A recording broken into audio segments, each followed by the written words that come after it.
wacho ni bang' mano jadolo kod bilion ni yiere ni en mana mwekse. Wach malich ahinya. To bende inene jadolo Robert Nyasuna ni japiny ema itugo e kwan ni duto. Nikech ka MCS dwa impeach governor, e grounds ma bende wacho ni gin 20 kalure gor gino ma MCA ma Kileleshwa Robert Alaino wacho. To ka be wacho ni gimanyo mana pesa, mano kako ginyalo bugo ufukegi. To japiny koro dong gi option mana. Japiny bende koro nyagolo MCS go.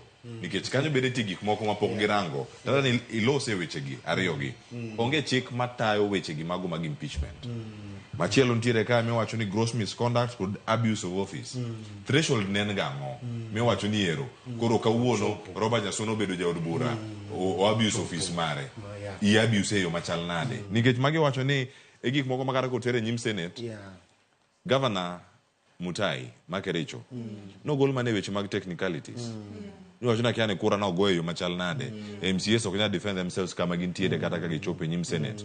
Governor mano ma Isiolo Guyo bende no chopo tijo gima embe mare kirese gi Senate en mane weche moko mane nya los karka gigi ochuno nyaka chop ku kama koro warange karka ni ka ono lose e wi Sakaja kaluo jogo mose bed ka osetem ga buo kata gi weche mag impeachment notingo bado governor ma Migori to nomule mana matin ka jakom mar ODM sano nen John Badi jatend migao sani ma weche mag omenda gino lal chakruok madigani nitiere weche ng'uti moko ma nitie siani da fecho oko rengo budugo lal bonya neno gima timore ne Sakaja kawuono ka timore e kaunti moro amora makaluka jatelo kotiyo e kin weche go mapeji kanyo mathoth ka thuolo sana ero kamana nya Cleophas adoni mondo awach ni mokwongo Sakaja nen governor ma ne oyier gi jopiny against all odds anyalo wacho kamano nikech inya yudo ni sirkal ma Kenya sechego ne nigi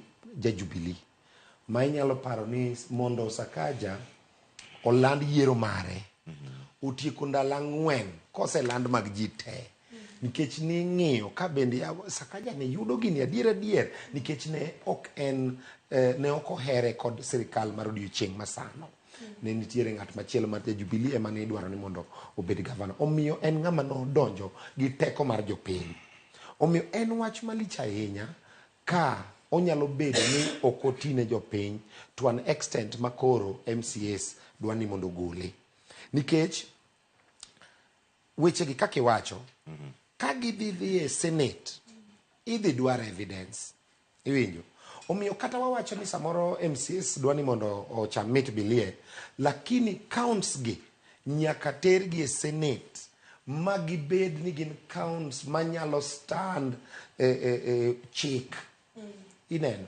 okonyal wuoka ok en gimi nyalo wacha ni okeli ka owach ni timo gross misconduct kae to koro igoli ok en gima yot emo mineno ka impeachment ji osetony mang'eny nikech iyudo ka seche moko preparation mar threshold mane wacho cha ok gichopi tiyudo ka due diligence be ok gitim maber iyudo ka a lot of technicalities kaka koro makericho iyudo ka ok gilu channel cha maber nikech ji ni mana garaka mar golo ng'ato ok en gima yot kamano nikech seche midhi e Senate koro chalo court itiyo gi evidence and evidence nyaka bed overwhelming kendo nyaka bed ni it is beyond reasonable doubt nyaka pedhe mawach ni koro ma en gima ginene omiyo gima duong' monego wang'i en penjo mani penjo cha ni japiny ni kanye e gini Nairobi chalo nade be Nairobi ler be Nairobi nitiere pi be Nairobi nitiere hospital be Nairobi nitiere amenities monego bedi be governor tiyo mane gima onego bed ni wang'iyo maduong' namba 2 Sakaja onego ng'ini to dak gi MCS genade because gima nege en yor dak yani kako tiyo gi representative mag jopiny nikech mag jo Nairobi nikech yudo ka weche manege gin weche ariyo mokwongo gik manyocho pogi mane ni president ogolo to ene manyocho kelo joma kaogi chieng' manyocha ne jo State House cha tiyudo ka iyuak ne ni gigo omiyo aspirants mag MCA emodhi opogo gi kor gwenge mano mokwongo mar ariyo en wach lo moro ma bende awinjo ni nitiere kaka nyocha yudore eka 300, koro nitie kaka idwa ng'ade matindo tindo mapiyo piyo, koro idwa ng'e ni to mage weche makelo wach ka. To e weche gi duto te japiny ni kanye. Kik wabed jotelo ma wang'iyore wawegi. And ma dhine nyaka MCS ma Nairobi goeko madwa golego. Kik wang'i ni iya chalo nade. Mano gimonego wang'i en ni be Sakaja tiyo ne jopiny. To ka ok oti ne jopiny, to adwa nyisi ni kata mana jakom Raila Amolo Odinga ok nyal donje e wachno. Ka en ng'at ma counts moketne ka ochopo threshold, gross misconduct, theft, whatever, gigo duto te, thuggery, murder, gigo duto te, nikech nyaparo ni nitiere time mano bedo kata accused ni ne girodho ji e town, jo maandamano ne organize mondo chwad ji. Ka weche go nyalo bedo ni ginyalo prove, to en mana ng'ama dhi dala. Mar ariyo, ni winjo ka gazet ondiko ni jakom Raila Amolo Odinga osetemo reso Sakaja.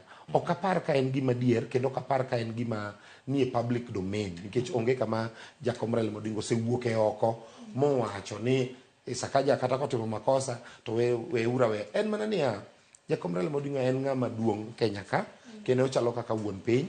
Ka ji wuoye wach moro, kata ka koko nitie, en kod ratiro mar luongogi mondo giwinj ni to ang'o matimore. Be en wach minyalo losi. Be nitie kaka inyalo los wachno, nikech election ok en gima yot. Golo governor dhi keto Nairobi dok e yiero bang' 90 days, kata nikech kaka nawinjo ka giwacho ni igolo nyaka deputy neno be te dhi dala. Nyiso ni bang' mano speaker account bang' 90 days to ji dok e yiero. Might be an expensive affair. So it is fair ni ng'ato jakom nyalo luongogi mondo winji. Kata mana ker nyalo luongo leadership ma Nairobi mondo winji nyang' madhima. Lakini mano ok onyiso kaka jogo ndiko ni otemo reso. Because jakom kadwa reso Sakaja to dose rese mogole lwet MCS. Ng'ur mantiere kar ka ng'eni bile